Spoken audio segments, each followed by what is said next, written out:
यह एक ठंडी और बारिश भरी रात थी जब रवि शहर से बाहर जाने वाली आखिरी बस में सवार हुआ। सड़कें सुनसान थी, कोहरे ने सब कुछ ढक रखा था और बस स्टॉप की टिमटिमाती रोशनी जमीन पर अजीब साए बना रही थी। जैसे ही वह बस में चढ़ा, उसने एक अजीब बात देखी। बस में सिर्फ एक मुसाफिर थी, एक औरत जो सफेद साड़ी में पीछे की सीट पर बैठी थी। उसका चेहरा लंबे बालों में छिपा हुआ था। ड्राइवर एक बूढ़ा आदमी था जिसके चेहरे पर झुर्रियां थी और आंखों के नीचे काले घेरे।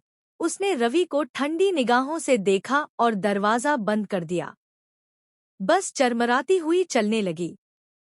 बाहर का नजारा कोहरे में गुम हो गया, जैसे रात ने शहर को निगल लिया हो। रवि बीच की सीट पर बैठ गया और उसने पीछे देखने से परहेज किया, लेकिन उसे महसूस हुआ जैसे कोई उसे लगातार घूर रहा हो।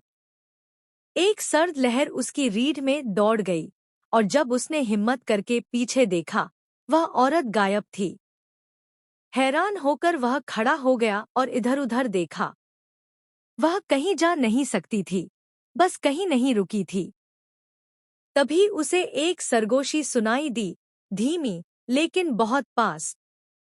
तुमने मुझे छोड़ क्यों दिया? वह चौंक कर पलटा, दिल जोर-जोर से धड़कने लगा, लेकिन पीछे कोई नहीं था।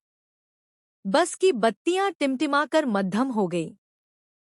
ड्राइवर लगातार सड़क पर नजरें जमाए बैठा रहा, जैसे कुछ हुआ ही न हो।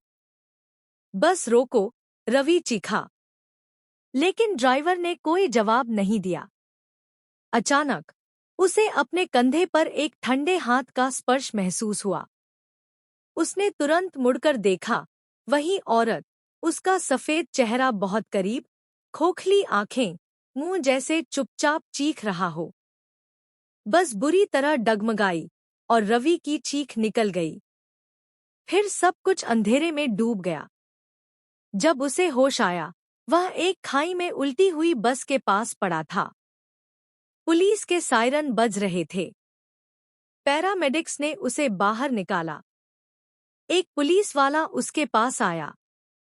तुम खुशकिस्मत हो कि जिंदा बच गए, अफसर ने कहा। ड्राइवर मौके पर ही मर गया। लेकिन अजीब बात यह है, वह रुका, बस में तुम्हारे अलावा कोई नहीं था।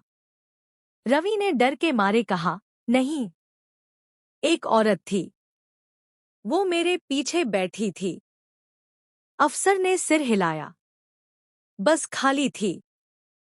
बाद में रवि को पता चला कि वो सड़क मनहूस है। सालों पहले एक दुल्हन सफेद साड़ी में उसी रास्ते पर हादसे में मारी गई थी। उसका दूल्हा उसे छोड़कर भाग गया था और वह बारिश में तड़प-तड़प कर मर गई थी। तब से वह इंतजार करती है, अकेली, शहर से बाहर जाने वाली आखिरी बस में।